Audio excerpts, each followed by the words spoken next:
YouTube Saints, I'm back after the Sukkot holiday.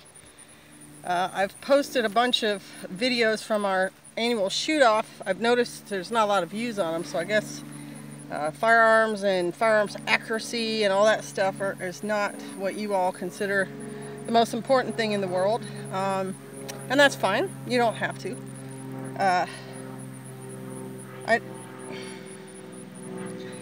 The last day of Sukkot, the great high day, not the seventh day, but the high Sabbath after it, Pastor Joe did a sermon, and it's a pretty good sermon. If you're interested in that day and the significance of it, I suggest you watch that. That'd be on shofarmountain.com.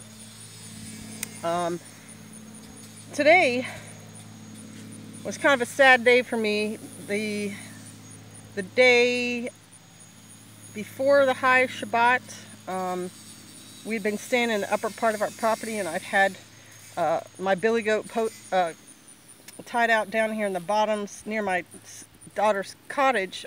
She was taking care of him because he got a crush injury in his other leg, and so we were keeping a close eye on him, and we were treating that. It never did end up being an open wound, and it actually had a scab on it and looked like it was doing okay, but we came down and he had died. He had died in the nighttime and been gnawed upon by some coyotes. So that was pretty sad. That made the high Shabbat very solemn and circumspect, at least for me.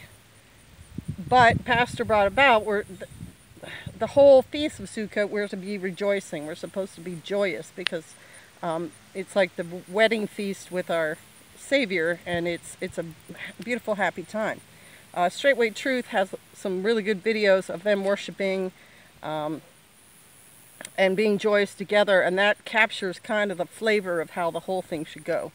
We're still kind of a small group out here, and we're still kind of very waspish, so we're real tight with our emotions, but I'm hoping next year's to be even better than this year's.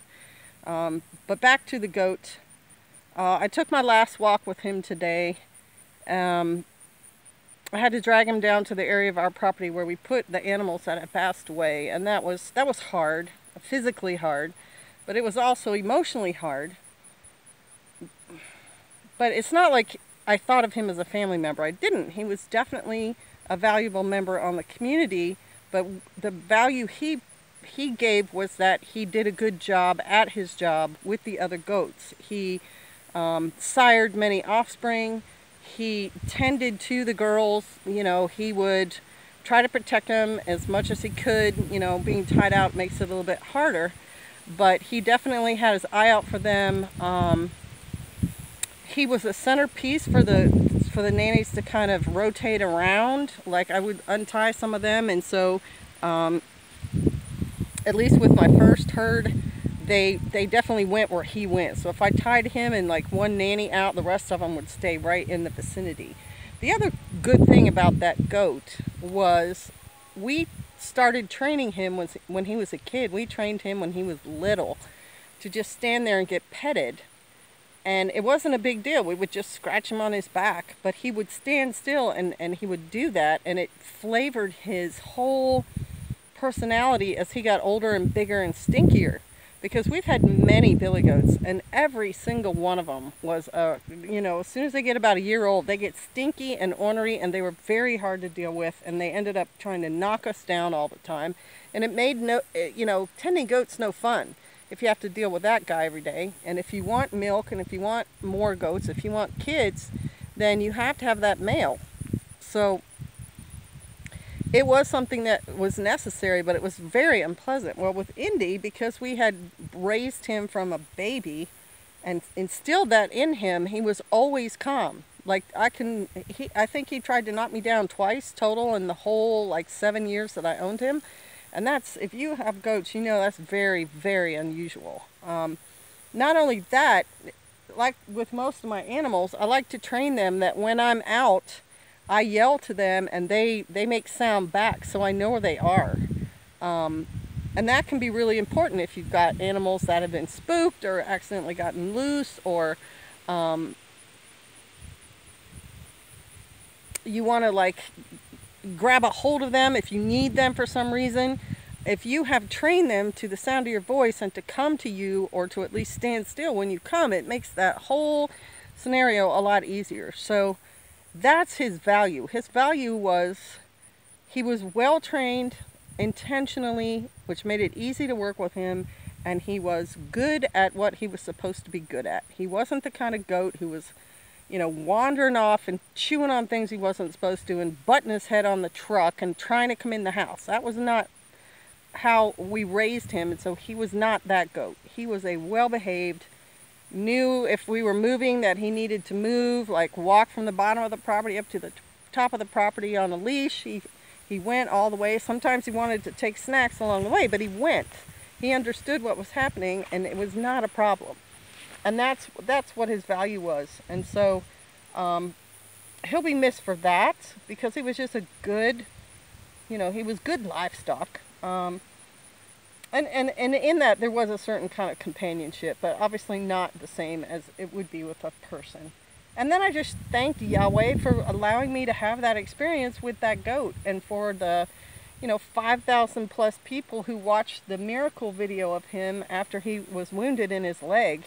I mean, there were lots of people who had come in contact with that goat. And I'm not saying they loved him or anything, but, you know, Yahweh allowed him as part of our outreach to you all. So I just thanked him for allowing him to be in our lives in that way.